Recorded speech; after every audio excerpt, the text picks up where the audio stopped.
When things aren't working or our situation could be better, we often have to evaluate the approach that we're taking. For many of us, though, it may be a pride or even an ego check.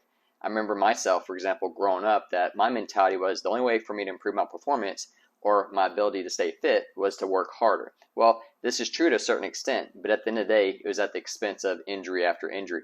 So I had to reevaluate. I had to look at my game plan, my routine, the system I was following, and say, does this really make sense? It wasn't saying I got to quit doing this. I just had to shift gears. There are three key areas that you actually want to look at whenever you're trying to make a shift or a change. The first is going to be the system or the routine that you're following. Again, for example, where I was, it was consistently going through the mindset of I have to keep working harder, heavier weights, keep working out, whereas it was just a shift in actual routine.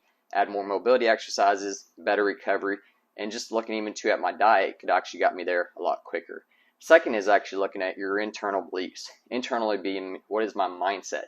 Again, I was looking at the mindset of I always have to work harder, not understanding that, hey, it's okay to take a break here and there and to recover. Whereas someone else may say, hey, I don't actually have the self-confidence or the ability to think like that, or I don't even try in the first place, but this may just be a lack of clarity. So we're looking again on the internal beliefs. It's just saying maybe there's actually a different way of viewing this to get the actual answer or the result we're looking for.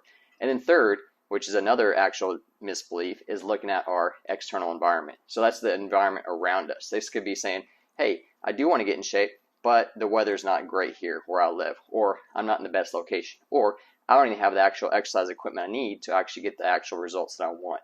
That being said, there's various ways of getting around this. It could just be saying, hey, you don't actually have to work hard to get the results that you need.